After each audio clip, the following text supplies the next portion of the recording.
Blog Talk Radio. Are you ready? The champ is here!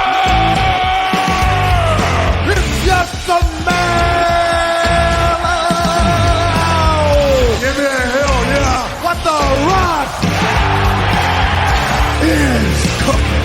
To be the man, you have to be the man! Big bubble pump! And you hooked up!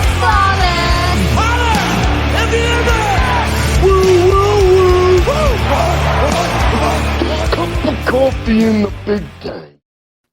It's Sunday night, and you know what that means. Famcast Media brings you the latest edition of Working the Marks here, folks. We've been off the air for a little bit, but welcome back here during the month of June. And, of course, I am New Jersey's premier award-winning journalist, top 50 Latino, and the weapon of mass disruption in Garden State media is Fernando Uribe, and he is New Jersey's premier wrestling analyst, the notorious and the very, very dubious William Goldberg fan, as you know, folks. He is Brian First, not the last, our good friend here on Working the Marks. Of course, he is the PBR superstar. You just made the list!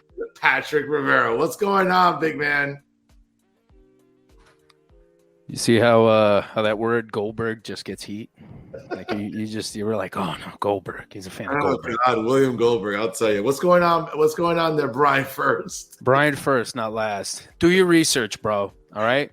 Do your research. I always try. And do your research. Okay. Folks, again, thanks for joining us here on the 4th of June from wherever and however you may be doing so on StreamYard. It's been a minute though, right? Look at me. I'm fucking crooked. I'm trying to get this fucking camera down here. But I mean, buddy, it's been a while, huh? No, man, it's been a lot's happened. Early start to summer, been going out a lot on Sundays, hitting that Pier 13, that great venue that I know. You love that place, huh? Oh, mad chicks there, bro. It's you always clean up there. You know what I'm saying? It's a good spot, let me tell you. But folks, again, sharing is caring. Click that share button, whether it's on your Facebook or also on YouTube.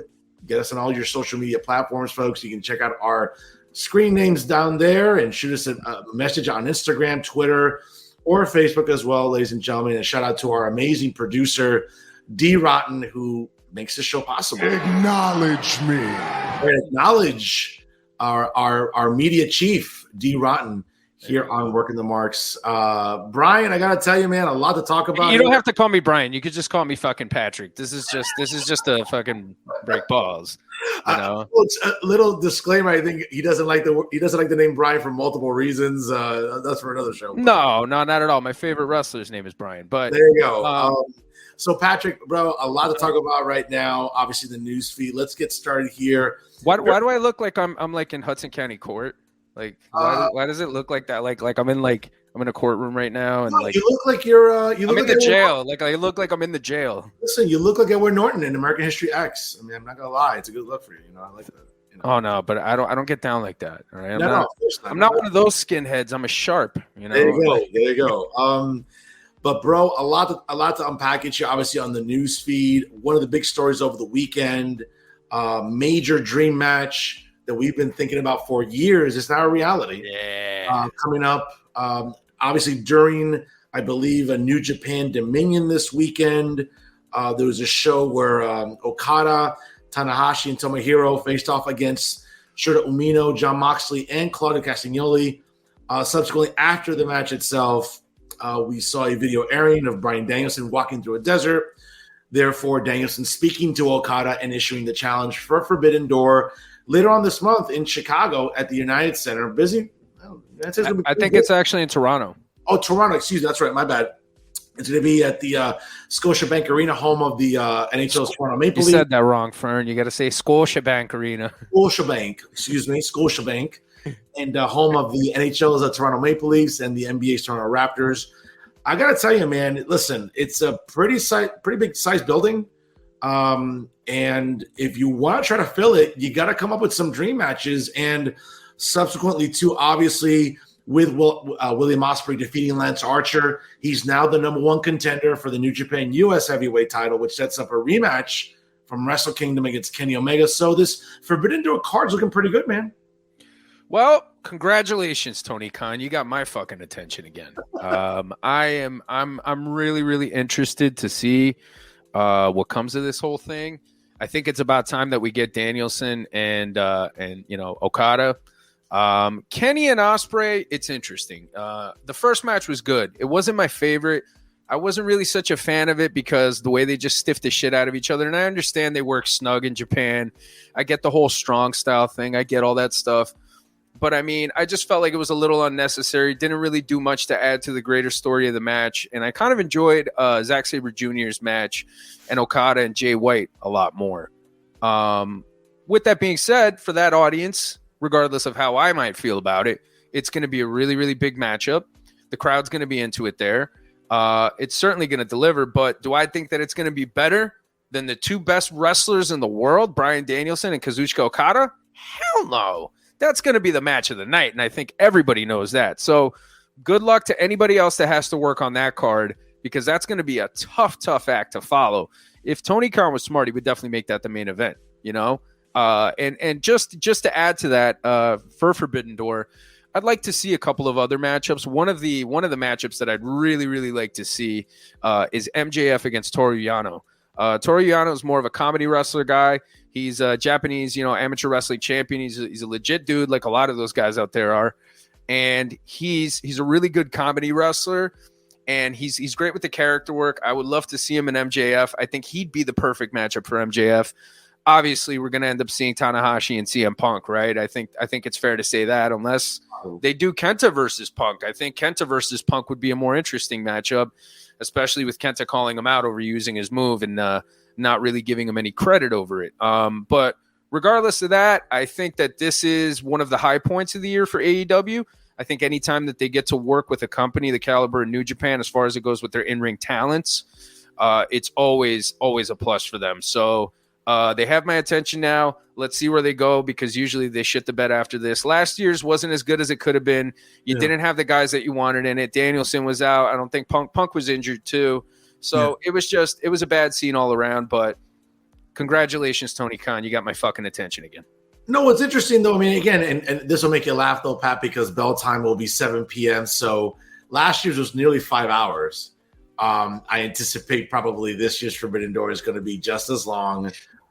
If you're incorporating obviously all the stars from New Japan and AEW, you want to maximize it. So, I mean, listen, we might be getting 11 matches. I mean, last year was 12 matches. So, well, Fern, I got to be honest, I get where you're coming from, and I think it's a little much, because, and imagine being a fan at this show, it's got to be exhausting. But for me, this is where Tony Khan really needs to utilize Ring of Honor. I mean, having a Ring of Honor show that weekend, which I think he is running that same weekend, is he? I believe so. Friday, yeah, I believe. Okay. Well, I mean, this is the thing. What we're seeing with, and we'll get to some news in a moment. Other news, which is sort of. Why did we shrink? Oh, okay, there we are. Okay. And obviously, like, there's some other news that's relevant to why Forbidden Door is important, because there's going to be shows leading up to it. A new show, which we'll talk about in a moment. It almost makes you wonder that you have to kind of incorporate this other brand, right, with Ring of Honor, and you want to get those stars some TV time. Like, he's kind of winding down in his career. If you can get Samoa Joe on this card on Forbidden Door, why not? To your point about Ring of Honor, get some of these people on the card where you still need some mainstream names or names that audience likes or knows about.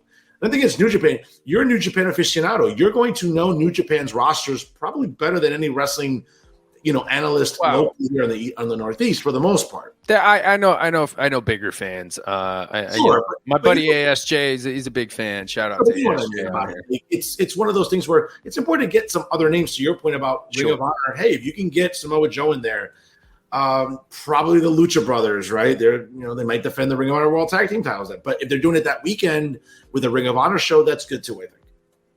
Well, yeah, I think it would be smart for Tony to, instead of put like all his huge matches on Forbidden Door, have some at the Ring of Honor show as well. And I think doing that and also using the Ring of Honor show to showcase more of the younger people that he would probably end up booking on Forbidden Door. he gives them a chance to kind of get their shine, but also, he kind of saves the good matchups for that. And you throw in a couple of, good, like have Samoa Joe take on, like, I don't know, whoever you can come up with, for him to take on. But I mean, use that Ring of Honor show to also kind of be a two-parter for the weekend and make it a 2-night thing, and also raise the interest of the Ring of Honor show, because obviously more people are going to be interested in Forbidden Door. But I mean, run in the same building, do it back-to-back nights, you know what I'm saying? And then just book big matches split on both cards, and you're kind of using that formula, but he's not going to do that because WWE does it when he's basically doing the same fucking thing anyway. Well, this is the thing, though, and again, I couldn't find anything about that weekend, but I know that Death Before Dishonor is coming up in July, on Friday, July 21st. And how would you know it, folks? It's at the Cure Insurance Arena in the dump of New Jersey, Trenton, its capital, coincidentally. That's the only ROH show I think coming up that I see. I think that's going to be on pay-per-view. I don't know if there's anything that weekend, but I know Death Before Dishonor is coming to Trenton, New Jersey in July. I don't see anything about Forbidden Door weekend, so I could be wrong, but I haven't found anything. Well, again, like, this is where him, like, kind of using his brain, putting on his fucking thinking cap really would come in, because it's like, dude, book that building back-to-back nights. You know what I'm saying? Have your Ring of Honor show there the night before. The same people that turn up for Double or Nothing or Forbidden Door are going to turn up for the Ring of Honor show. Use the same formula that the WWE uses. Use that as a way to expose other talent. But again, it's more of the same old shit with him, dude. Like, he's trying to run it as two separate brands. You can run it as two separate brands, but you could also sell it as a weekend, And that's the thing. So it's like, oh, they're going to Rampage or I guess they're going to do Collision that weekend. Is that what they're going to do? I understand that there is going to be a Collision show, yes, in Toronto that weekend. Actually, the night before, because it's a Saturday. So speaking of Collision, real quick, obviously, big news bit this week, man. Obviously, Tony Khan this past Wednesday on Dynamite, since it seems like it's a weekly thing now where it's a big announcement from Tony Khan, right? Become the norm. He did announce coming up on, I believe, just looking at the calendar here, for Saturday, June 17th, the premiere of AEW Collision, which, if you look at the logo, is just sort of a ripoff of the old WCW Monday Nitro logo. More on that later, but it's going to be emanating from the United Center in Chicago. It'll be headlined by CM Punk. Smart move by Tony. If you want to really make sure the ticket sales are as close to possible, as full as possible. Maybe not First Dance full, but maybe close to it. Collision's going to be that show. I think that I would assume probably is going to do something to set up Forbidden Door, because it is on a Saturday, and leading up to it, June 17th, June 24th, that weekend, they'll be doing some shows, and we'll see what I guess where Punk fits into all of this, since he's returning. And quite frankly, Tony Khan has no choice. You're paying the guy $5 million. You got to use him. Another major announcement from Tony Khan. I mean, I got to keep the gimmick going. So, of course. Look, it's more of the same old thing. Punk's coming back. Punk's going to be doing his thing. That's going to be good for them for that show. But I'm skeptical about Saturday, bro. And I'm with you. Like, I got to really... I just don't see that really working out for anybody outside of their fan base. And I understand that the fan base is what's keeping the company going, but you're not creating any new fans with anything like that. Yeah, you know what I'm saying? And yeah, people will DVR and stuff like that to watch and things like that. But like most of the time, especially with some of the shows that are coming back on HBO and a lot of the other streaming networks, people are going to prefer to watch that instead of watching Collision. Let's be honest.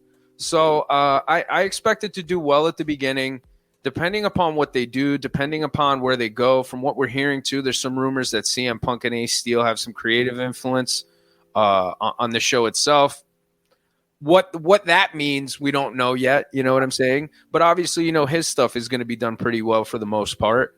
But I'm just curious to see how he's going to perform, how he's going to come back, his durability. That's a big thing, too. And how he's going to use his abilities and his star power to help potentially maybe elevate other people or influence the product as a whole. Well, this is the problem. And I think that, listen, you're paying, as I said, you're paying the guy $5 million. Khan has to go with the guy that can help push ticket sales, some buy rates, merch, and all that stuff. And listen, it's risky, man. You know, doing a show on Saturday nights. And listen, this isn't the 90s where I used to love having dinner and watching WCW Saturday night. Yeah, it was a tape show. I get that. But, you know, Collision's supposed to be live on Saturdays, not like unlike Rampage, where occasionally it's live, but by and large, it's taped right after Dynamite. I mean, 2 hours on a Saturday in the middle of the summer, 8 to 10. Again, the NBA Finals will be done. The Stanley Cup Finals will be done. Yeah, we're right in the smack middle of baseball season, MLS. Without a doubt, you know, Champions League stuff, other elements of television consumption that is going to provide options for people. And unless you're a diehard fan, and listen, I'll be watching some of it. I'll be either finishing dinner, getting ready to go out. It's the summer. I'll be out like a lot of people will be. But the problem I think with this sort of format is that, you know, you're trying to compel people to watch wrestling on a Saturday night where that model worked a while ago, you know, and it's like, not to sort of bring up something really ancient, but like, yes, during the times of, you know, syndication and pre-streaming and pre-cable per se, yeah, you know what? Saturday Night's Main Event was awesome on a quarterly basis. Like it was like, you know, every few months leading up to the pay-per-views. And, you know, again, it was right before the internet. We didn't know who was going to win. We looked forward to that on a Saturday Night's Main Event. Yeah, we were younger. It was 11:30 at night. NBC did a good job. But those times have changed. The way we consume television, Patrick, has changed. The idea that we're going to have options, and if you don't want to watch Collision, you can watch the replay later. So, you know, for AEW fans that get all sensitive about, well, you know, people like me that will go on wrestling pages or comment and opine, 800,000 viewers on a Wednesday night and then 250,000 on a Friday. What's going to change on a Saturday night? Like, I get Punk is a name, but if you're not booking good matches or coherent storylines, it's just going to be much ado about nothing. I agree. I think that having CM Punk helps them, but on the same token, it's like, okay, what are you going to do now? What are you going to do to bring me in, to make me give a fuck about this product that really hasn't succeeded in making me give a fuck about it? I mean, and look, I wouldn't say we're casuals, you know? I think you and I watch enough, but we have a casual interest in terms of like, I think we relate more to the casual fans. That's what I'm trying to say. Sure. Yeah. In terms of our interest, like we want to see storylines. Yeah, good wrestling's cool. Good wrestling's awesome. I can appreciate good wrestling. You know, I can appreciate Gunther and Sheamus and Drew. We're not seeing it on Wednesdays. You know? We're not seeing it on Wednesdays. Well, but that's the thing, though. We're not seeing that. And then on top of it all, they're marketing it that way. Yeah. They're trying to say that this is where you're going to see the best professional wrestling. And I get it. It's a gimmick. You got to sell it and stuff like that. But like, they're not really delivering on it. You know, they're not. And more importantly, they don't have a lot of good character work. You know, outside of the usual suspects that are on that show, there's nobody else that's going to draw you in. And look, forget about the Bloodline. Nobody's going to touch that shit. But try and be interesting for what you're trying to do. And right now, I just feel that them bringing CM Punk back is their last-ditch effort at trying to pull fans back. But the question is once you pull them back, what are you going to do? And if history speaks for itself, Tony Khan historically has not been very good with maintaining interest of a broader audience. Okay? Tony Khan will have you for a little bit, and then he'll let you go because he doesn't do what needs to be done. And look, a lot of that is, again, it's systemic stuff we've covered here. Listen to some of our back episodes, okay? We've covered this stuff about 1 million times. But Tony Khan needs to use CM Punk to the best of his ability. And the rest of the program needs to be compelling as well because, look, there's a lot of talent there, okay? It doesn't matter what kind of wrestling you like. It doesn't matter what style, what anything. There's a lot of talent there. Well, no, you're right, and I think there's also something that I think a lot of people aren't talking about online though, Pat. Is we're now creating a clutter. I think when it comes to Tony Khan and AEW content, because again, yes, Saturday, June 17th, you're having the premiere of Collision. It's setting up to some extent. Obviously, you have Dynamite and Rampage the following week, and then obviously you have Forbidden Door. coming up at the end of June. And then, of course, what you're trying to do, I think, effectively is start building towards All In England coming up in late August, right? And then subsequently, the very next week is Labor Day weekend, and that's All Out in Chicago. So I think we're going to have a clutter or almost a bottleneck of content, potentially, if it's done correctly, that could lead into making these shows really important and getting these shows to hopefully sell out. We've talked about All In and potentially what it's going to look like in Wembley, in London in late August. And we mentioned it before. Listen, it's late August. And for those of us who are football fans, obviously, especially in England, that's when the Premier League is resuming and it's new season. And for people in North America, that might not be a big deal. And you may not even care. Well, you should, because obviously for those of you that watch football, whether it's on Peacock, right, and you're watching it with 75,000 ads during a game or any other event, like, it's important. And I think that that's a challenge Tony Khan's going to have to try to overcome, in addition to making the programming relevant. Like, how are you going to book Forbidden Door, and what does that open, excuse the pun, doors for the Dynamites that are going to follow, the Collisions, right? We're going to have the Owen Hart Invitational Memorial Cup tournament resume later this month and into July. That's what's going to, obviously, Collision's going to have a lot of those matches and the finals and all that stuff leading into August and All In and then All Out. I just think Tony's kind of batting himself into a corner, though, Pat, because yes, there's talent on the rosters, both Ring of Honor and AEW, that he can use, but he's just not using them correctly. Bro, the idea that Orange Cassidy is now 18 successful title defenses, okay? And the idea that somehow he's perceived by this audience as a workhorse champion, bro, it's insulting as a pro wrestling fan. When I think of workhorse champions, I don't think of Orange Cassidy. But I think that's, again, I mean, that's a sort of get off on a tangent. I think this is the bottleneck that Tony's putting himself into with all this new programming and content and this and that. He's not booking it correctly. And again, it might create a problem for him. Well, I mean, look, I know you're not an Orange Cassidy guy, right? It's not really for me either.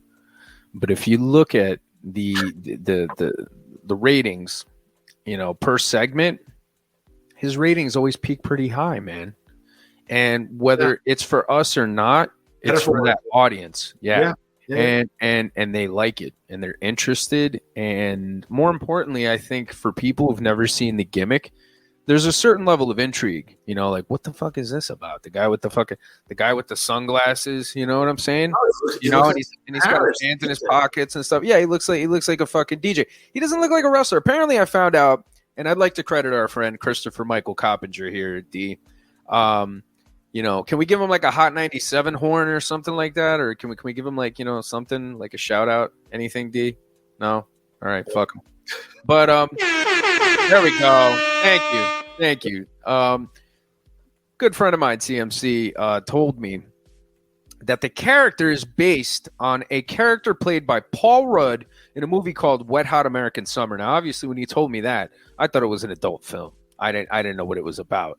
But upon further inspection, I found out that it was kind of like this indie comedy film, and Orange Cassidy's character is based on it. So, but you know, getting back to, you know, what we were talking about, you know, yeah, you don't have to like that, but I understand what his purpose is. But on the same token, if you're building this guy as something interesting, right, where he doesn't really need the title, right?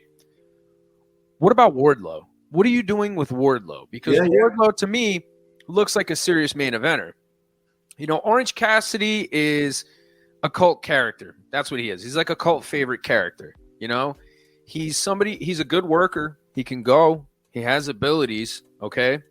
But he's a cult character. You know, he's for that audience. He's no different than like a Santino Marella.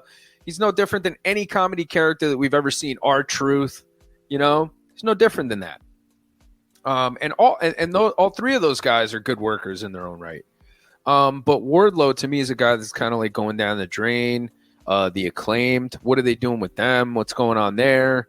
You know, just all these other sidebars, like Ref Aubrey's going to have a match. Okay, I understand that. Look, For as silly as it might seem, I get it, right? Because she's over with the crowd. She's over with them. She is. Yeah. No, she is. I personally don't think she's a particularly good referee. Okay, that's my observation. I don't. I think she gets away.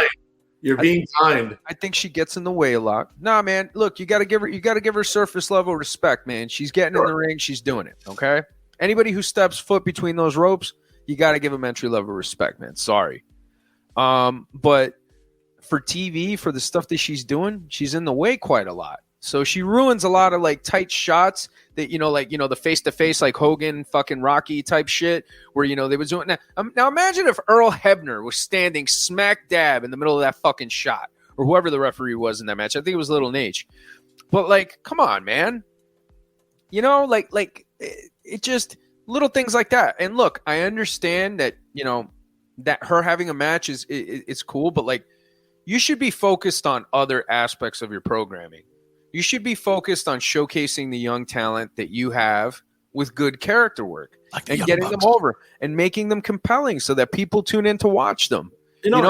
Also, you're right. I mean, and also featuring champions in a way that makes them credible. I mean, they're not for you, but like, okay, you just finished having Double or Nothing. The match was somewhat entertaining between FTR and Jay Lethal and Jeff Jarrett. Okay, let's move on from that. What are you doing to elevate FTR as the tag champs? Because that's what they are. Same thing with Wardlow. What are you doing to elevate your champions? It just seems like Tony's more interested, in my opinion, in just making this. Well, listen, I tune in AEW because it's comical and it's entertaining. I'm never going to sit there and call you Wednesday night or Thursday morning. But hey, listen, Pat, bro, what a great wrestling edition of Dynamite. Like, bro, matches. I'm not going to do that. Yeah. I'm entertained. I'll be, hey, bro, this was funny, and holy shit, look at this segment, and like, bro, I was dying laughing. That, for the most part, is how I look at AEW. Now, someone might say, well, Fern, like, you're not being intellectually honest. Like, why are you tuning in? If you don't like the product, I didn't say I don't like it. I'm entertained by it. It's why I watch it. It's why I watch Impact. I'm entertained. Now, it's better wrestling on Impact Wrestling, and I'll plant a flag on the hell on that one, and I'll take the Pepsi Challenge, to quote Patrick Rivera. But like, I watch wrestling because I want to be entertained. I also watch it because I like to see good wrestling. That's what Mondays and Fridays is for, not Wednesdays. But I'm sorry, bro. Go on. No, nothing, bro. I'm just having a fucking snack here. But, it's the shits. It's the shits. And there are fans that think it's good wrestling. I'm like, what do you base this on? But that's fine. That's fine because it's what they like. Sure. Because they want to see the 45 million fucking wrist locks and the chain wrestling and the fucking standoffs and the fucking nip ups and all this shit and the fucking moonsault into the Canadian Destroyer shooting star press, DDT on the apron through 17 fucking tables, and win with the fucking arm drag. I don't know. It's just it's not May 11th. It's just that it's not particularly fucking good. It's not particularly fucking good. And look, FTR, right? Not a fan, but they're fucking good. They're talented guys, right? You just made the list! Why aren't you trying to take these guys as your tag champions and elevate them to the level of, like, let's say the Usos? Try and do something with them along those lines. Everybody always said for years the WWE hates tag teams, right? Fucking tag team title match main event in WrestleMania night 1. That's fucking bananas. Well, Pat, it's still hot and it's still interesting. It's still hot and it's still interesting. Pat, it took years to get to that, though. It took years. Yeah, but nobody said that needed to be that way. Typically speaking, traditionally speaking, it's one-on-one matchups or it's championship matchups, or attraction matches. Or the Rumble winners, essentially. Yeah. Championship matchups, attraction matchups, once in a lifetime, twice, But, like stuff like that, man. You know what I'm saying? Like that makes sense. But the fact that the storyline was so fucking compelling that they had no choice but to make it the main event of night 1 says a lot about the work that those 4 guys put in and everybody that's involved with that angle. So, AEW can do this. More importantly, AEW can cuss. They can do all this stuff that WWE can't do. I can't believe I said cuss. And, they have a lot more leeway to be a little bit more graphic. They can bleed. They can do all this stuff. Bleeding don't mean shit in that company anymore. Okay, nothing. Everybody bleeds, and it's especially crazy. nosebleeds. Everybody bleeds. You talking about snow bleeds? But anyways. Well, nobody's sitting in the nosebleed section, that's for sure, in these buildings for AEW. That's for sure. Dude, they just, for every fucking metric that matters for a wrestling company, they're not doing very good. They're just not. And maybe they're just happy with that hardcore audience that's keeping them in business. Maybe they just want to fucking play to them and they don't want to grow anything else. But you're limiting yourself, you're limiting your talent, and you're limiting what your company's about, you know? No, and Wembley, man, let me tell you, dude, I think they should have saved Danielson Okada for that.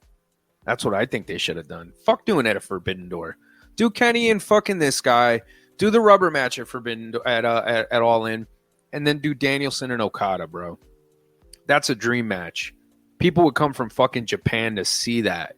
You know, like there, you could have done a lot more to fill the building. I mean, do I think they're going to fill the building? No, I still say, you know, what, 50,000, 45, 50,000. I think they're going to do. But I would say, yeah. You know, cheeseburger giveaway or fish and chips giveaway. You know, they're going to do it that way. You know what's funny? Even when you mentioned that, and I know we laugh about it, but like even going into last weekend in Double or Nothing in Las Vegas, while there were promotions at the local hotel where there was like, you know, the MGM Grand or New York, or Excalibur, not to be confused with the shitty announcer on AEW television. You mean your hero? You told me privately that he's your role model. You were like, Pat, I really like greatly admire Excalibur. He's the greatest American since like you know, Ron DeSantis. Like, you know, he's just a swell guy. Like, no, you told me that you studied it and you even bought yourself a mask as well. That's outside. All right. I'm sorry, I didn't mean to out you like that on the show. Yeah, listen, I know what you're talking about, but what's funny though, I mean, to your premise about like these promotions that try to encourage ticket sales, like what are you going to do essentially when even when you were doing that, the T-Mobile Arena, home of what could be this year's Stanley Cup champions, the Las Vegas Golden Knights, wasn't, I know, it drives me crazy, wasn't even sold out. And you would think for, again, Double or Nothing, it's hard to call it AEW's WrestleMania because it seems like All Out is in September, but that was their first pay-per-view back in 2019. So now we've had 5 Double or Nothings, and, you know, notwithstanding that this past one wasn't very good compared to other years, but the point is that you couldn't sell out the T-Mobile Arena. To your point, it might be hard, even with matches like Ospreay against Kenny Omega, Okada and Danielson, maybe FTR battling. And again, you know, for the audience, you'll have to excuse me. I don't know offhand who the New Japan World Tag Team Champions are, but maybe set up a match against FTR or other potential very good singles matches. I don't know if that's enough to sell out the Scotiabank Arena in downtown Toronto. And then subsequently, again, you're going to have these shows up for Collision in Canada, right? You're thinking, you know, the Calgary show is supposed to be, I guess, the finals of the Owen Hart Memorial Cup Invitational Tournament. What that means with Dr. Martha Hart in attendance and presenting the cup to both the male and female winners, I don't know. Then you have the show here at Prudential Center in Newark on Saturday. I believe I'm looking at the calendar here. Saturday, July the 15th. Excuse me, or the 22nd. No, I'm sorry, it's the 22nd. It seems like Khan isn't interested in, to your point, growing the audience, and it's annoying. Yeah. It's like, bro, like the small niche audience isn't going to keep it afloat, whether it's buy rates, whether it's merch, whether it's gate. I mean, it's and to think that this Time Warner Discovery, I think I did read that is going to, I guess, extend Tony Khan and AEW, and there's like this multi-billion-dollar deal on the table to be signed. How? Like what is TNT and TBS and Discovery looking at numbers-wise that justifies giving Tony Khan an even bigger payday? Subscriptions. It's simple. Subscriptions to Max. Subscriptions to get shows on there to be able to get people to watch it. I mean, live content it's really, really big, man. I mean, when SmackDown's deal is up with Fox, it's going to be crazy. It's going to be a bidding war. It could even end up on Prime. It's going to end up on a lot of different places. Like, who knows, man, between now and then. But it's definitely about content. And look, even if it's subpar fucking content, I mean, think about how many fly-by-night TV shows there have been throughout the years. One season, and that's it, and it's done. You know what I'm saying? Oh, that's right. So what's the difference between that and, let's say, AEW, And if they can continue to produce a steady stream of subscribers, then I think that's really all that matters to them. But getting back to AEW, like as far as like the wrestling side of it goes, it's just they need to do more, man. They need to do more. The MJF run has not been good. I think they got to put the title on Punk as soon as they can, because otherwise, what are you doing with him? What does he got to earn another title shot, man? Fuck that shit. Me. Put him in at All In. Put him in at Wembley against MJF for the title. I think CM Punk will win the Owen Hart Memorial Cup Invitational Tournament, and that will set him up as the number one contender. Oh, God. And with the finals, is he going to do the whole Bret Hart thing again? Is he going to do it again? Well, listen, he could be. If I would think the smart move would be for him to win the Cup tournament in Calgary, Alberta, Canada, in the finals. That's where the collision is. Home of Lance Storm. What's that? Home of Lance Storm. Yes, and the famous Hart family, of course. So it's possible. Maybe he comes out with a pink singlet during the finals of the tournament and wins the Owen Hart Memorial Cup Invitational Tournament. And when Dr. Martha Hart presents the cup to CM Punk, maybe that, again, legitimizes him as the number one contender, to your point. And maybe that gets him a title shot against MJF. And maybe he gets – yeah, but then again, dude, like MJF needs his win back. Like, he already lost to Punk last year. He needs. Who fucking cares? Who fucking cares? Okay, he needs to get his win back. That's such a fucking Mark thing to say. He needs his win back. No, he doesn't need his fucking win back. The company needs interest. They need people to fucking tune in and make the product matter. That's what they fucking need. Fuck his win. He could get his win later on when he's more fucking valuable. Look, he's talented. Don't get me fucking wrong. But CM Punk is a ratings draw. No, he is. Has not been doing it lately. With Punk there, at least they're going to be steady over 1 million until whatever happens. Who knows? But it's just better, man. Getting his win back, okay, great, fucking great. But let's get the company back to where it fucking should be. Let's build some more intrigue around him. Let's see some fucking character development instead of him doing the same thing that he's been doing for years. No, I'm sorry, man. I'm sorry. No, that's fair. No, that's fair. And speaking of world champion, from one world champion that really isn't drawing to, as you can see behind me there, a world champion that is drawing, obviously a hot button item over the weekend, Pat. On Friday was the celebration of the 1,000 days of the Tribal Chief. Acknowledge me. And now he's in rarefied air as he's soon to pass Pedro Morales on that list. Great Puerto Rican. Yeah, and Pedro Morales, tremendous champion. And listen, it's everything we expected with the drama of what the ceremony was, the unveiling of a new WWE Undisputed Championship title, which I think drove the marks crazy, as you could see on Twitter, where... That takes a lot usually, right? It usually takes a lot to get the marks going. Yeah, it's like they bitch to live and live to bitch. Like other demographics I like to talk about, but that's another show. But what's interesting about the ceremony is that just when, well, not me personally, I'm intrigued completely by the storyline, but just when a lot of marks are complaining, the Bloodline storyline is getting stale. No, it's not. It's far from stale. It's as fresh as an avocado at Trader Joe's. Okay. And I don't particularly like avocados, but obviously I think hopefully everybody understands the correlation. What? Yeah, I know. This You're is not weird. brown.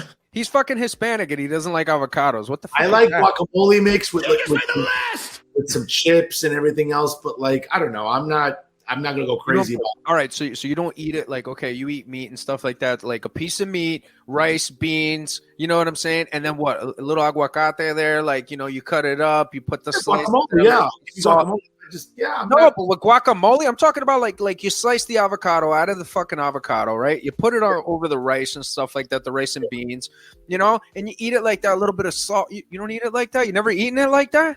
Bro, I don't eat yuca. I don't like yuca. You don't like yuca, bro? What? Time! What? Nina! Time! I'll have it once in a while, but it's not like I'm foaming at the mouth. All right, Bro, dude. I'm white as a ghost, and I love yuca. Yeah. Because you're married to a Latina. I mean, Before No, that, dude. No, even before that. Yeah. No, man. No, man. mean, Come on. but the point is that Roman Reigns and the Bloodline. I love how you changed the subject about you not liking yuca. You know, that's funny. So, I mean, bro, it's still compelling. And from one company whose world champion is just not drawing ratings, Roman Reigns, say what you want. And then a lot of marks online that are looking at this 1,000-day reign like, oh, give me a break. CM Punk had the belt for 434 days and defended it X amount of times. Roman Reigns has it 1,000 days. He's defended less than half of the times. Folks, it's how compelling the storyline is. And say what you want about how the Bloodline is being portrayed. Listen, if it was up to me, I'd like to introduce a new member, whether it be Jacob Fatu or others. But again, for now, the inner turmoil, the civil war in the Bloodline between Solo and Roman against the Usos is compelling television. It's going to be compelling leading up to Money in the Bank in London, coming up on Saturday, July 1st. Again, whether it's the ceremony of the new belt, what it means for Roman Reigns, the new merch, folks, it's greatness. And for a guy that, and I'm not trying to be a Debbie Downer here, but for a guy whose health could always be at risk because of leukemia, because of a guy that's had to overcome a lot of health obstacles, give this guy his flowers. Roman Reigns has been gold on the mic. He's put on good matches. The Bloodline storyline is the best thing going in wrestling since 2020. I mean, what more do you want? Marks out there, what do you want? What more do you want? Because if it's compelling storytelling, it's not, you can't find anything better. Again, going back to Austin versus McMahon, the mega powers, like other than those two things, there isn't a better storyline or storytelling in professional wrestling in the last 2 decades. I just think 2 of them. Other than that, the Bloodline, there's nothing better. Absolutely, man. I think the people that don't like it are like the AEW diehards. You know, they're the ones that'll sit there and watch fucking Sammy Guevara take on Pizzeria Uno in a fucking table on top of the arena match or something. I don't know. They'll watch some nonsense that it's no offense to those guys. They're talented guys too. They love Jericho and MJF for a year and a half. Right. They'll like this stuff. But I mean, look, dude, like at the end of the day, who gives a fuck about title defenses? Who gives a fuck about all that stuff? It's a fucking work, bro. Grow up. It's entertainment. Enjoy it, okay? If it was up to me, Roman would have defended the title twice all year, okay? and you know, it's just like, who gives a flying fuck? Like, people are tuning in to watch, oh, there's too much, you know, story stuff. You know, Roman could have lost the title and this still would have been good. No, man. So just to clarify, too, because I know there's a lot of confusion. I saw some of our comments here. Roman does not have 3 belts. Roman has 1 belt, and both belts have become the 1 belt. So, yeah. So now Roman has that 1 strap that he's walking around with that is the undisputed WWE Universal Heavyweight Championship. That's a mouthful. But, you know, it's still very fucking compelling. I mean, the stuff that you watched this past weekend, right? The stuff with them on SmackDown. Yeah. All right. The hug, everything about it, the spike, all the emotion, the stuff that they're building up to get to Money in the Bank.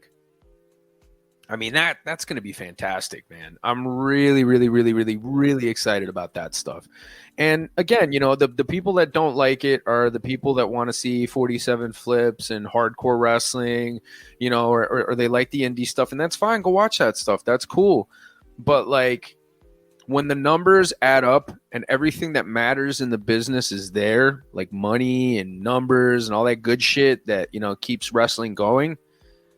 And more importantly, the biggest one, interest, you're onto something, man. So I feel bad for people who don't even like this fucking angle because I think it's brilliant. And to your point, it's one of the best in the last 25 years, bar none. Again, I can't think, aside from the whole year-long mega power storyline of Hogan and Macho Man back in the late 80s to Austin McMahon in the mid to late 90s, I mean, there really hasn't been a storyline of this caliber that has been this long and detailed, and it's still fresh. Now, again, there are a lot of marks online, marks that we know personally, locally in Hudson County, or somewhere nationwide, as far out west as Nevada. Ewok, I swear. Was that an Ewok, or is that like that's an Ewok without the garb? Oh, I was about to say without it's funny to me how you look at what this storyline represents. And again, the only, not pet peeve, but I would say, hey, listen, at some point, adding more members wouldn't be the worst thing, Patrick. But I understand why for now this can suffice. What I would say though is that, and again, listen, I have the shirt behind me there. I'll buy a 1,000-day shirt. As far as I'm concerned, Roman could hold it until another 2,000 days. And Marks will complain and say, oh, I can't believe this. If he approaches Hogan's record or Bruno's record, that's sacrilegious. Like, what are we doing here? Again, Reigns reinvented himself in 2000. And whether people like it or not, what he's done as a heel, and even now, bro, like I hate to break it, he's still a heel, but there's elements of him that are somewhat, well, I don't want to say a tweener, but I mean, he's still a heel. But bro, the cheers he's receiving and the applause, that's not something you usually bestow upon a heel. It's debatable, Fern, though. It's really debatable, dude. And you know what? If anything, I think when he doesn't get those boos, it's a testament to maybe whoever he's not working being able to exude the emotion from the audience that they need to. I mean, you look at Sammy, right? Sammy was the perfect baby face for Roman. I mean, it was amazing. Oh, yeah. You know? And the fact that a stadium, I mean, 70,000 people chanting, fuck you, Roman. Fuck you, Roman. I'm sorry, bro, but MJF don't get that shit. A lot of other quote-unquote top heels don't get that shit. Dom Mysterio is the only one, realistically, that comes close to something like that. Isn't that something? All these AEW fans for years, Hook's better than Dom, since they started and stuff like that. Hook's better than Dom. Bro, you out of your mind. In what version of Earth? Is it Middle Earth? Is it like Lord of the Rings Earth? Where John Stamos is president. That's the one. And, what version of Earth are we talking about here that anyone would think that Hook? I mean, that's just madness to me. But go on. I'm sorry. No. It's just again, man. Just the whole Roman thing. It's been tremendous. I've enjoyed it thus far. I look forward to see where it goes. I was one of the people. You listen to our old episodes here, folks, that I was kind of saying, hey, I think it's time to maybe end it. Cody's got something going here, and you know what? When they take an old dog like me for a fucking whirl, as far as wrestling goes, that says something. And I definitely think that the right decision was not putting it on Cody there, especially because, Cody's doing his own thing. I've been enjoying the Lesnar and Cody matches. I know a lot of people talk about, it's not realistic. But man, there's fucking nothing realistic about the business in general, motherfuckers. Pro wrestling, to be honest. Seriously, bro. And these are the same people who are like, man, it was great. Hogan when I was a kid and the Ultimate Warrior and all this stuff. I mean, come on, bro. It's a part of the story. You know the deal. You understand the shtick. You get the fucking gimmick. When you get to a certain age, if it's still real to you, damn it, odds are you're probably not getting any. It's still real to some people, both male and female, I think, right? So, I mean, it's pretty fucking sad. Yeah. Definitely some female. Definitely. Speaking of sad, also very big on the news cycle this week, Pat. This past Tuesday, the premiere of season 4 of Vice's Dark Side of the Ring. A lot of good feedback about the episode. The premiere involved Chris Candido and Tammy Sitch. I know that's not a series that's for you. I know you don't like it as a former worker. I understand your reservations about what the series represents and what it emboldens in marks and in fans online. I got to tell you, I watched it twice. It was tough to watch, as a Jersey guy, hearing about Chris Candido and growing up here. Something I didn't know either. When he passed away, it was at Robert Wood Johnson Hospital in New Brunswick, which I didn't know. But watching that episode, man, seeing people like Jim Cornette, Dr. Tom Pritchard, Lance Storm get as emotional as they got, which you rarely ever see them get in shoot interviews or segments in general, just watching the life story of Chris and Tammy from high school sweethearts to Chris being such a devoted fan to like lying to his parents and taking a bus from New Jersey to Brooklyn to work as early. I think he was like 15, 16 years old. 14, excuse me. You know, and how devoted he was to the business, and, you know, obviously worked independent scenes, worked in Smoky Mountain, where, you know, obviously Cornette, and saw something in him and Tammy to make it into the WWF at the time as the Body Donnas, where, you know, again, let's be honest, in the early to mid 90s, everything was character or some occupation. You had a repo man, you had a garbage man, you had a goon, you had a man Mountain Rock, you had a guitar player, and in this case, you had two guys that were fitness gurus. You know, a guy and a girl. You know, you look at Chris Candido's ascension to WWF. Obviously, you know, some marks, you know, on Twitter right after the episode aired were like, hey, you know, if, you know, I almost forgot how much I hated Shawn Michaels and Paul Heyman. Well, guess what? This episode made me rethink and say, yeah, you know, I hate Shawn Michaels for what he did to him. It wasn't enough to steal his girl, but to kind of push him down in the mid card and, you know, tell Vince, hey, yeah, let's gotta squash this guy. Unfortunately, you know, some marks will take that, whether it's scripture or not, we don't know. We knew that eventually Tammy would become the bigger star of the pair, which she did mid to late 90s, right? It was not, you know, not fiber optic internet. It was still dial up in some cases, what was considered high speed for its time. AOL, the most downloaded girl, you know, on the internet until Sable came out on the scene. Bro, it was a sad episode. And for a guy that eventually got his life together after abusing drugs and pills and injuries, to meet his end, you know, after going to TNA in good shape with a good attitude again, to you know, to suffer that injury and then to get surgery and then to, you know, everything that happened to Chris Candido. It was a sad episode, man. And to think that Tammy, it just sounded like she still wasn't remorseful about what happened or the hand she had in his demise. And we all know about Tammy Sitch, 7 DUIs, now awaiting trial for vehicular homicide. It was a sad episode, man. It really, if you're a fan, it broke your heart. I'm not a fan of Dark Side of the Ring. You know, you pointed that out. There's a lot of reasons why. I think a lot of it too is kind of made to kind of slander and shit on WWE a lot, when the wrestling business as a whole has been fucking sleazy since God was a boy. But you know, I'm not gonna really talk too much about his passing and stuff like that. But Chris Candido was a really fucking cool dude. Tammy was really cool too. They were both really great with me and my cousin when we were kids, and we were, you know, trying to learn about the business. And look, man, they could have told us to fuck off, really, you know? Yeah. They could have told us to go away like they did to some other people. But the fact that Candido talked to us, the fact that Candido was cool with us, and I think a lot of it had to do with the fact that we were kids too, and we were really devoted to wrestle. I mean, you know, my cousin and I used to take trains if we couldn't get rides. You know, my mom hated the fact that I wrestled, you know, but she would still drive me to some shows. Some shows were too far and stuff like that.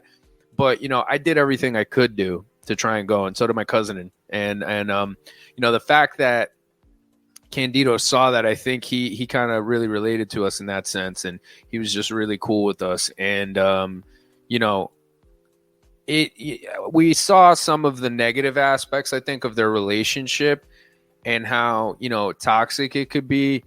But overall, man, I think they were both important people to the history of the business. Mm-hmm. You know, obviously, you know, you're going to have the fucking the Shawn stuff. I mean, everybody, you know, I don't know if this is news or not, but Shawn wasn't a nice guy in the 90s.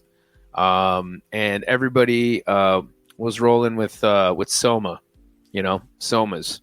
They were taking Somas.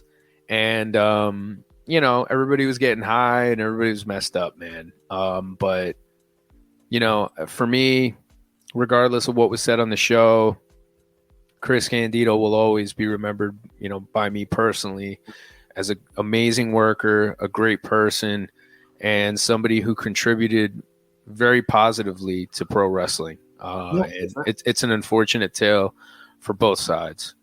No, it really is. And again, just to sort of round out, it will be 10 episodes in season 4. Coming up this Tuesday will be the story of Magnum TA, to be followed by Adrian Adonis, then to be followed by Doink the Clown, subsequently Matt Bourne. Probably it'll center around, if not the character of Doink the Clown and what it represented, the Junkyard Dog, Marty Jannetty, Bam Bam Bigelow, another Jersey guy, Abdul the Butcher, the disaster that was WCW Bash at the Beach in 2000. And I believe the season finale will be the Graham family. So haven't seen any numbers yet, ratings-wise, but you would think that, hey, this was probably going to get a good amount of interest into season 4 for Dark Side of the Ring. And if Vice, is looking to see whether or not a 5th season is justified, we're going to find out. There's some, again, coming up now, for example, Tuesday with Magnum TA. Big NWA fan growing up. Love Magnum TA. I think that, maybe someone won't say it out loud, but during that time period, yes, his motor vehicle accident was tragic. It wasn't due to any drugs or alcohol. It was just, Magnum was known to have a heavy foot and he loved to race, and it cost him his career. But I think also, too, we'll see if it's discussed and we'll see who is going to opine and contribute on the show. But Magnum was never going to get bigger than Dusty Rhodes and the Four Horsemen at that time in that company. Again, that's who they were. Dusty and Rick and Tully and Arn and Ole, and Magnum was never going to get bigger than them. And I know they were trying to groom him to be the next world champion. He was never going to get bigger than those stars in that company at the time. So we'll see. We'll see what Magnum's episode's about. I know it's a good thing nobody under 45 fucking cares. Right. Well, there you go. Okay, there you go. Again, I know it's not a series for you, Pat, but I think it's a lot of these episodes, whether it's Bam Bam Bigelow or Marty Jannetty, maybe some cautionary tales. I think for anyone, I'll argue this. I think maybe one good component. I think it's fucking old news for anybody that's into wrestling. And if you're a fucking mark and you're watching that stuff, then you really don't know wrestling. Because this stuff's been around forever. And I just think it's all slanted to kind of just shit on WWE, shit on Vince particularly, and it's just, again, I'm not a fan of it. And it emboldens marks to think that they know more than people who've been in the business. It gives them the terminology to use all wrong. Sure. And I'm just not a fan of it. That's it. I mean, listen, fair points. What I would argue maybe is, Maybe you'll be on board with this. If anything, throughout the seasons, I think that there's maybe in the air, maybe a little bit of a cautionary aroma to people that maybe either want to get into the business or learn about the business, or young guys and girls that are on the independent scene. Maybe if anything else, these episodes can be, hey, maybe a cautionary tale and maybe a word to the wise. Hey, maybe you want to steer clear of certain things. You're right. The business is what it is. It's been like that for almost 100 years. When you think about, going back to really at the start of the National Wrestling Alliance, right? The oldest governing body in professional wrestling. Maybe if anything, dude, it might just be a helpful cautionary tale to some people about the business and people that are looking to get into it. Maybe some things to avoid. What do you think? I think do your research, bro. That's what I think. I think if you're going to get into wrestling, do your fucking research. Don't let fucking Dark Side of the Ring tell you what it's about. Read a fucking book. Sure. Go outside. Like Filthy Brooks says, touch grass, Let's move on to our main event topic this week, man. I know we've talked about it off the air a lot, and certainly, whether it's the announcement that William Goldberg is looking to have a retirement match, even fucking legend, bro. Fucking Goldberg. Say his name right. Goldberg. Even Ryback also announced that he'd like a retirement match as well. You look at guys. The Ryback said that? Apparently, yeah. Wow.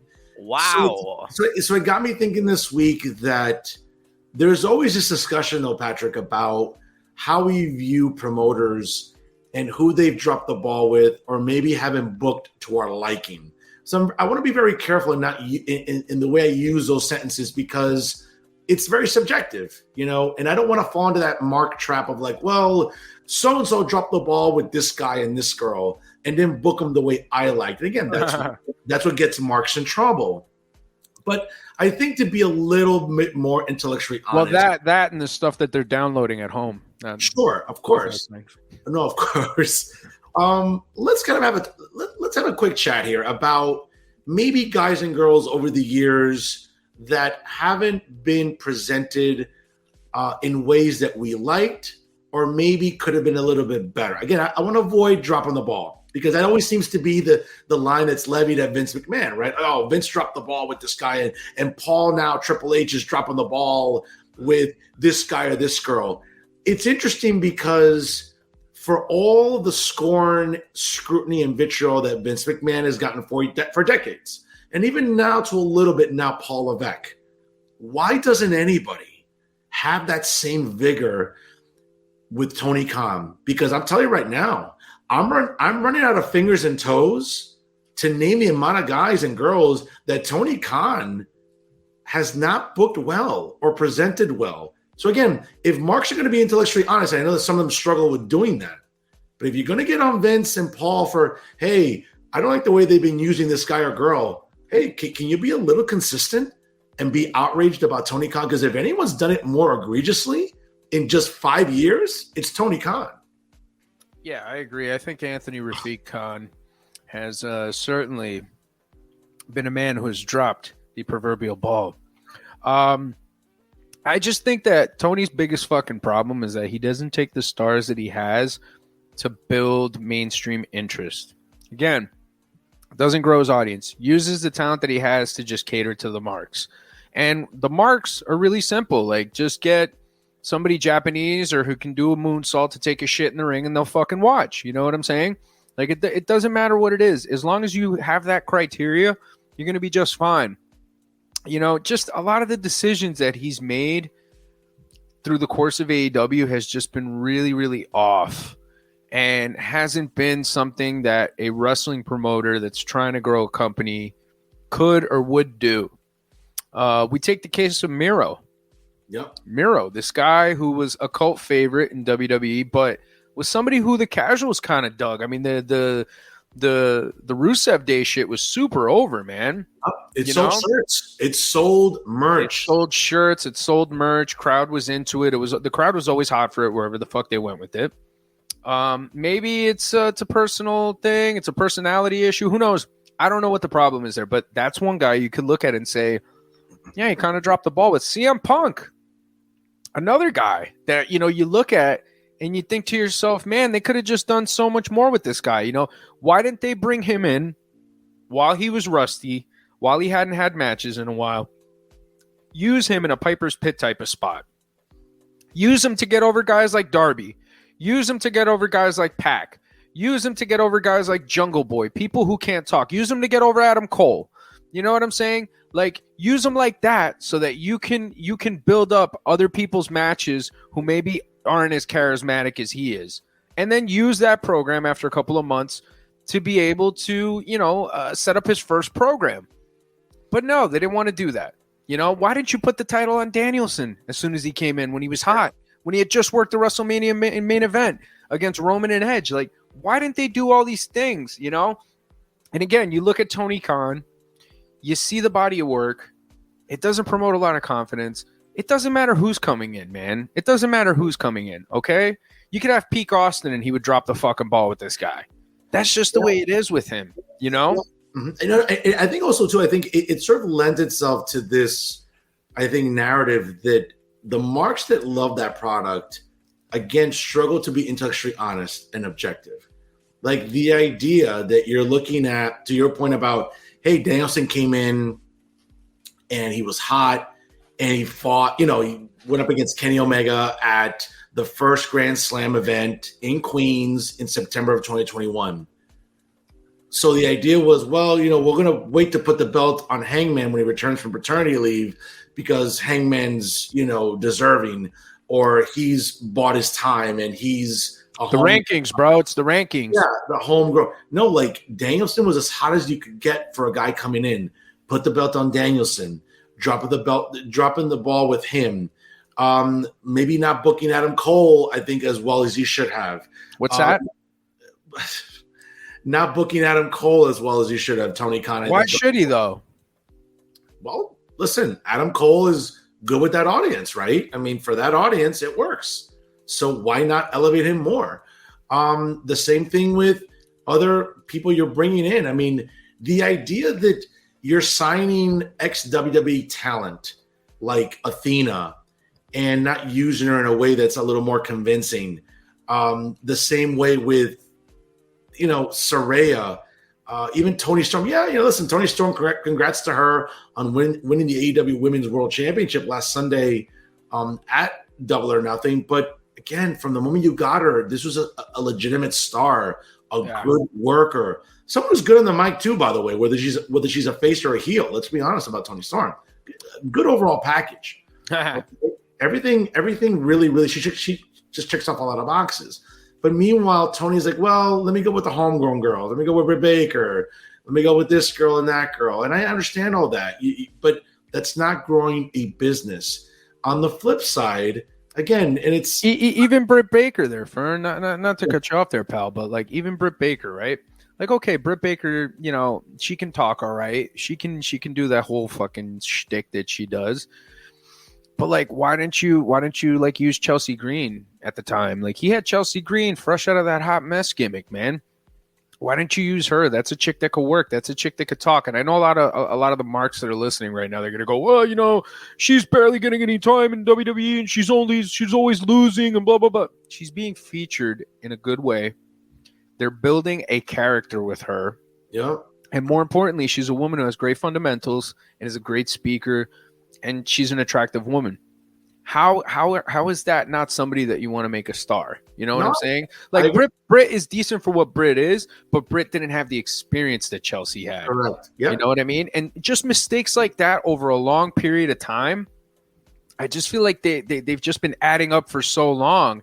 And here we are with this product, So like anytime he gets a big free agent signing, the expectation's really low. It's in the fucking basement because if we're going by anything that he's done thus far, it's probably not going to be fruitful. Yeah, I mean, look at Swerve Strickland, Keith Lee.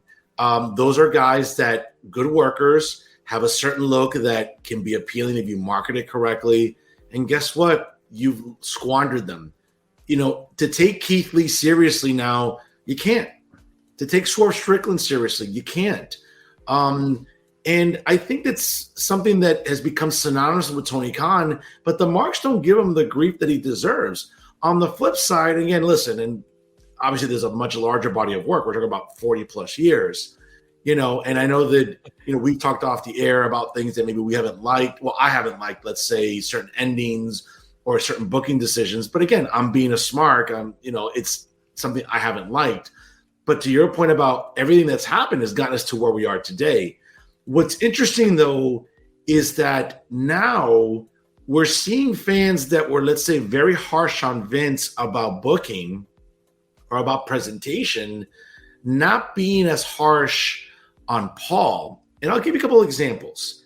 Like, notwithstanding everything that she represents, because she's clearly the star of the pair, how many more times are you going to track out Karrion Kross on television, whether it's cutting a promo or whatever else, to the point, and listen, they're trying to squeeze every bit of juice out of that lemon and see what they can do. But I think it's fair to say that you rehired Karrion Kross and it just hasn't resonated with the audience. Bronson Reed, I get it. A Kingpin look-alike type of character you're trying to reinvent now. Not the best talker, good worker for his size. But again, when he enters the arena, very uneventful.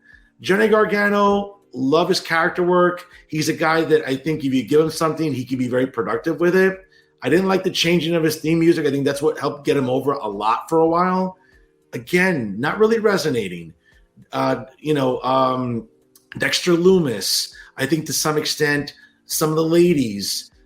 Why aren't fans? And again, I'm not saying, listen, and I like Johnny Gargano. I love Io Sky. That's my girl. That's like, I would knock her up tomorrow and gladly take a garnishment on my paycheck bi-weekly. And that's not a problem. You know what I'm saying? I think we'd have beautiful kids. But the point is that why aren't fans getting on Paul as harshly as they would on Vince or even Tony Khan when, let's be honest, like, bro, Like there are just some people that are not getting over. Not necessarily Paul's fault, but maybe it's the talent to some extent. But Paul's just putting people out there for the sake of, yeah, let's get them out there. It's not working. And I just find it weird, man, that a lot of fans online are not getting on Paul's case the way they would on Vince's case. Well, it's because a lot of them believe that Vince is the one booking it. When, you and I recently found out, or I actually ended up finding out that Billy Body had reported, and look, folks, say whatever you want to say about Billy Body. My views do not align with his. That's fine. Your views don't have to align with him either. I know my co-host here's views will probably align with his, and that's fine too. But Billy Body consistently is the most reliable news guy. A lot of the stuff that he said is going to happen has happened time and time again. And I just think people get a little too caught up maybe in the gimmick that he's playing and the stuff that he's doing as opposed to what, news he's delivering. But he reported that the people that are responsible for the Bloodline angle are Michael Hayes, Paul Heyman, Roman, and the person who has final say in all this, Vince McMahon. So the hottest angle in the business is being run by the guy that everybody said was past his expiration date and needed to go. Everything else has thus far been Triple H. So I just think that people need to be a little bit more fair, I think, with Vince and what he's done and what he's doing, and definitely need to criticize and maybe even, change their opinion of what Triple H has been doing thus far, because there are some things that haven't worked out. Now, look, wrestling is strange, right? It takes a long time for these stories to come to fruition. The Bloodline storyline to get to where we're at now, and it's still not even done. And, we still haven't even gotten the full payoff yet. It's taken a very, very long time. So these characters have to marinate over time. But yeah, to your point, I just think that the people who don't dig what he's doing should call it out equally too. Instead of just, thinking that it's all Vince and, the good stuff is just Triple H. No. I agree with you. And I think that fans, for whatever reason, listen, maybe they're just being partisan or, again, maybe in their mind, to your point, we've talked off the air, like it's not really been a full calendar year yet of Paul Levesque being the CCO. And as you mentioned, right, Billy Body reporting that Vince has had some say in some booking decisions or storytelling or writing, whatever. But that also emboldens the Marks to get all fickle and salty and say, oh, there, you see, I mean, look at Vince. Vince is back at it again. I hate to break it to people again, and we've said this on this episode. You can look back at the replays, folks. If Vince was truly, truly in charge, okay, we would not. Again, this is just speculation. This is just a theory. I'm just theorizing here. I don't have anything to back it up in a memo or anything tangible that we can see that's in writing. But let's be fair. If Vince was really having that much of a say in creative, Pat, would we really see Karrion Kross on TV as much as we're seeing him? No. Would we see Bronson Reed? Would we see Candice LeRae? Zoe Stark? Would we see Zoe Starks? Would we see maybe Trish? Maybe. But, I mean, would we see Bailey? No, that's a bad example. Bailey would still we'd be seeing Nikita Lyons and Tiffany Stratton on the main roster. That's what we'd be seeing. Correct. And listen, Tiffany Stratton continue to get better. Congrats to her winning the NXT Women's Championship. She checks off a lot of boxes. She's athletic. She's that Barbie doll look that, Vince does like, right? We've seen it in the past before. It's nothing new. We're not reinventing the wheel. However, there are people that Paul continues to push. Again, I know that you chew my head off when I say this, but like the Viking Raiders, okay, great workers, good gimmick, but you can tell that's Paul trying to see what we can do here and keep him on television, along with Sarah Logan, Valhalla. Hit Row was on Friday on SmackDown. Bro, again, nothing against Hit Row. They're workers. They've worked their way up the ranks. They've worked their way up the business to get to this level. Come on, man. If Vince was really in charge, we would not be seeing Hit Row on Fox on a nationally television show, a nationally syndicated show. We wouldn't be seeing Mia Yim and the OC on. I'm sorry, we wouldn't. We'd see AJ Styles on SmackDown. We'd see that because AJ's a good worker, but we wouldn't see Anderson and Gallows and Mia Yim, dude. It's like the fans, I think, have to be a little more intellectually honest. I don't think Asuka would have won the women's championship either. I think that's debatable too. Yeah, exactly. Because you rarely saw it with the previous regime. So I think that there's a serious problem. I think there's a disconnect. Yeah, nice one. Nice comment there. I just think there's a big disconnect with fans where they see what they want to see, or they selectively are going to insert outrage and vitriol when they need to do it across the board. Again, you want to go after Paul Levesque and say, well, Vince still has say in what's going on with certain booking. And that's true. As you mentioned, Billy Body's reporting that he still has some input and maybe some influence. But bro, like, how can you exert all this energy and vitriol and hatred against Vince and Paul when you should be doing it against Tony Khan? Bro, Claudio Castagnoli speaks 30 languages, can't cut a promo on any of them. That's compelling. Good worker, great shape, great worker in the ring, but what are you doing with Claudio Castagnoli? What are you doing? And mind you, and Joe is on the tail end of his career. I get all that. What are you doing with Joe? You're relegating him to Ring of Honor on Thursdays. And unless you subscribe to that service, you're not going to watch Ring of Honor. What are you doing with Saraya? And I get it. Maybe she's limited in what she could do with work, her work rate and everything. What are you doing with Swerve Strickland? What are you doing with Keith Lee? What are you doing with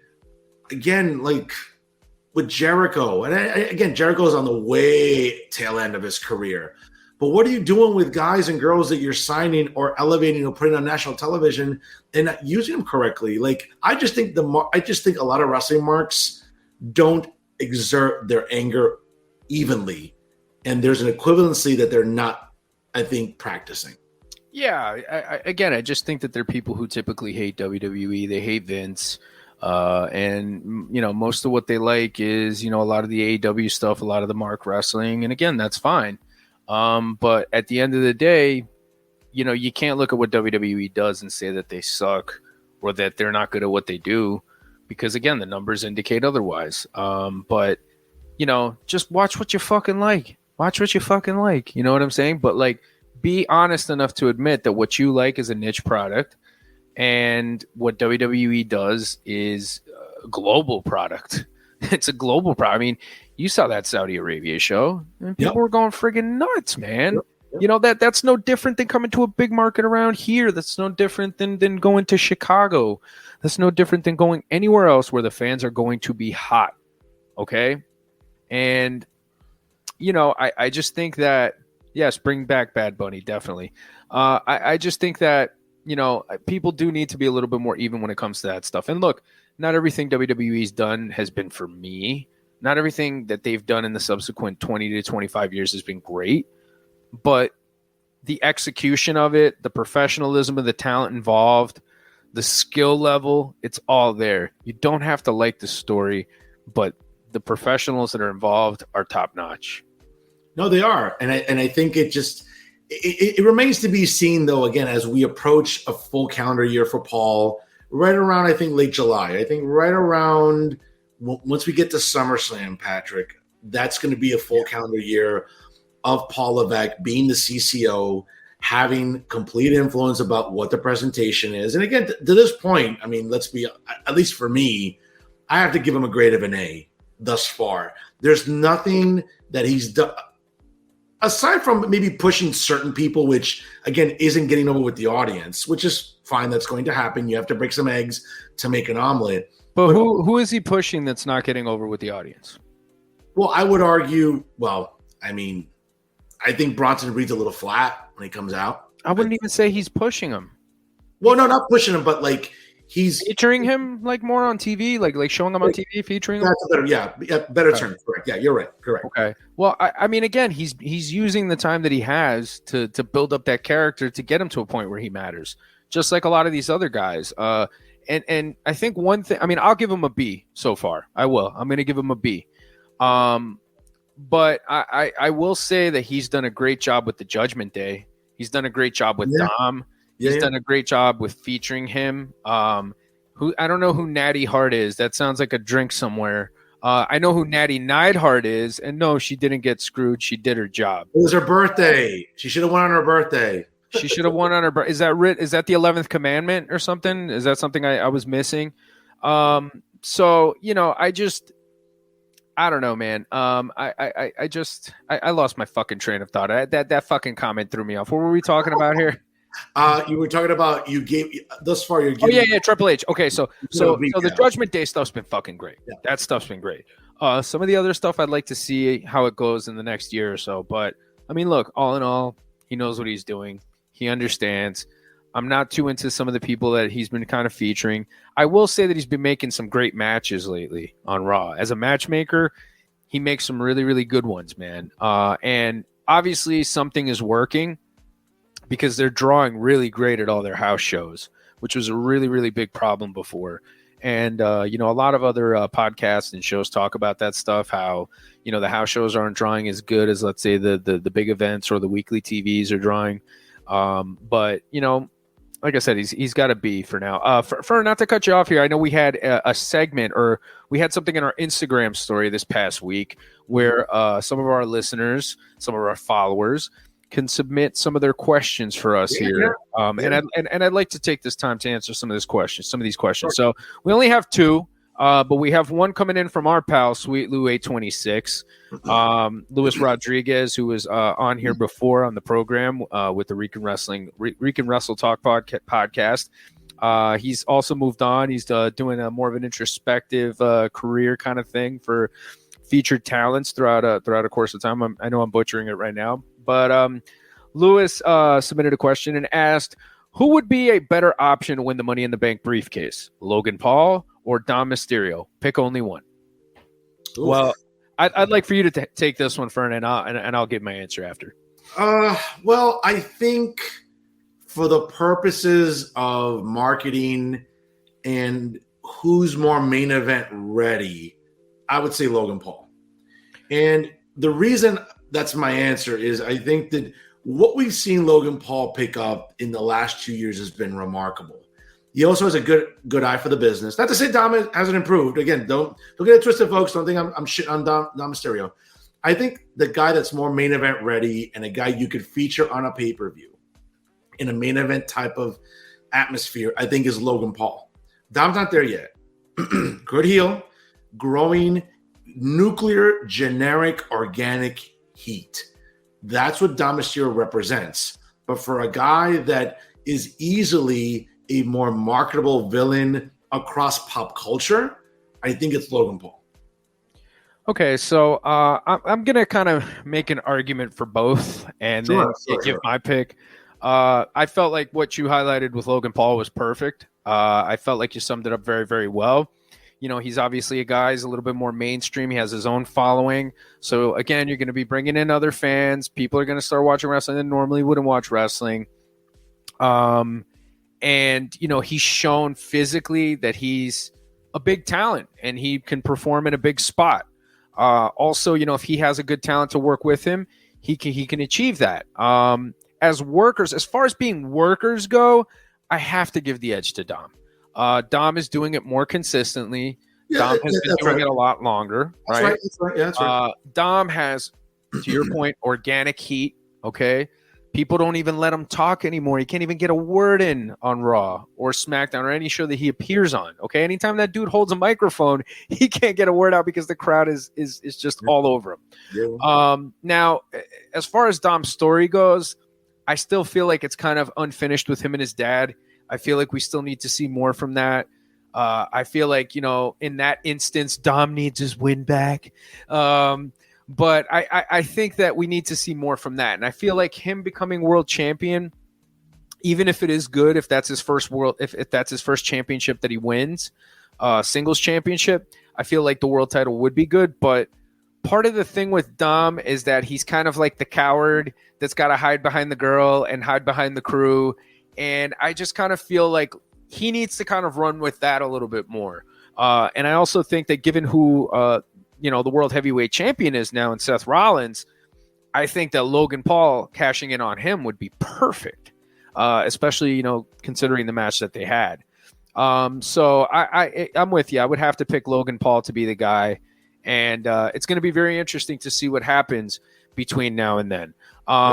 We got another question in here from Comic Book Warrior, our friend Comic Book Warrior, Gabe Baez. Shout out to Gabe Baez. And Gabe wanted to ask, when will the Comic Book Warrior be back on? I heard he isn't the same after Marcelo's. Well, that certainly will be an interesting question to ask the Comic Book Warrior the next time he's made available. Obviously, world traveling wrestler. We're going to have to see if we can reserve some time to have him back on the show, though. So, Gabe, we'd love to have you on. But those are our questions for the week. And, folks, from now on, we're going to be doing this as a regular thing on our Instagram. Feel free to drop any questions, any comments, anything you want to say, whether you hate us, whether you love us, whatever it might be. Please feel free to drop some questions, drop some comments there on our Instagram. We're going to be featuring it every Thursday on our Instagram story. Yeah. Profe, back to you, sir. Listen. Send the questions, folks, comments. We love to hear feedback from the fans that watch us every week. And listen, all we try to do it for the people, right? We do it for the people. And all we try to do is give you the best wrestling analysis that's out there from two guys that from very different backgrounds. One's a worker, one's a smart. And we're just trying to give you intellectually honest pro wrestling analysis every week. So, folks, keep the comments and questions coming on our Instagram page. As you can see, the handles are there on the banner, of course, due to our courtesy, of our amazing acknowledge button. Pat, before we call it a night here on this day in pro wrestling history on June the 4th, interesting, at a SmackDown taping in Oklahoma City, Billy and Chuck defeated Rico and Rikishi to win the WWE Tag Team Championships on a Thursday night SmackDown. Interesting. On this day, also in 2011, Mick Foley was granted his release from TNA Wrestling after a brief run that included him winning the TNA World Heavyweight Championship. And on this day, finally, on June the 4th, in 2017, two titles changed hands at the WWE Extreme Rules pay-per-view at the Royal Farms Arena in downtown Baltimore. The Miz won the Intercontinental title from Dean Ambrose in a steel cage match. The Bar of Sheamus and Cesaro defeated the Hardy Boys in a cage match to win the Raw Tag Team Championships after losing them at WrestleMania just a couple months before. And in the main event, Samoa Joe became the number one contender for Braun Strowman's Universal Championship after winning a fatal five-way match against Finn Balor, Bray Wyatt, Roman Reigns, and Seth Rollins. All that good stuff, folks, happening on this day, June the 4th, in pro wrestling history. Pat, what's coming up for you, brother? Peach, understand, I'm gonna love you till the very end. Sorry, I saw the Mario Brothers movie and that song got stuck in my head. So. Shout out to Jack Black, man. Hell of a fucking performance. And what a voice on that guy, man. I mean, he could do anything with any character. But no, we got a big show coming up soon. The Child Actors, we're going to be playing on July 15th, and it's going to be the Child Actors, Locaine, Airseas Fragment, and Chaotician. It's going to be at Don Ramon's. Don Ramon, I know you know that place. We're going to call it Don Razor Ramon that night. It's going to be fucking great. And we're going to have some ticket information available for everybody. We're going to have some pre-sales. I got to tell you, man, these pre-sales are going to be great. Not only do you get a discounted ticket, but you get a gimmick too. So you could be walking around with a Child Actors shirt. But we're going to have more details on that as soon as we can. And it's just been great to be back here. It's been a while. Hopefully I will see this mug of you on this screen, next week and in the coming weeks, because we obviously have a ton of great stuff coming up in the wrestling world. But just be safe for everybody. Don't smoke crack and do your research, bro. Woo! Folks, again, check out yours truly on Monday nights for Real Talk via Jersey First TV.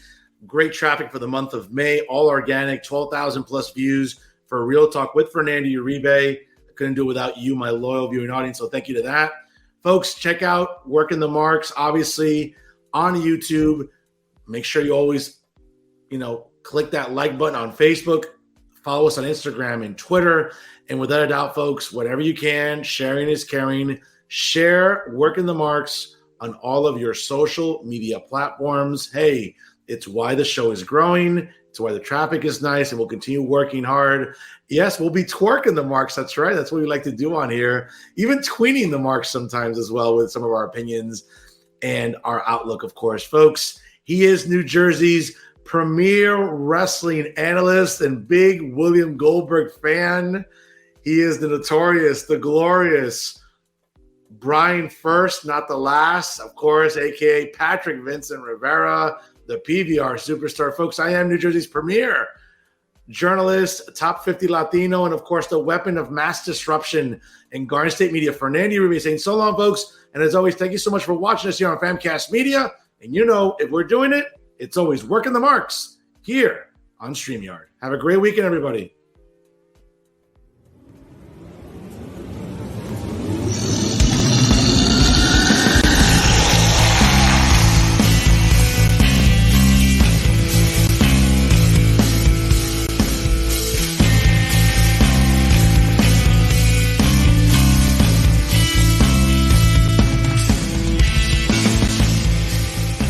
Famcast Media, bitch.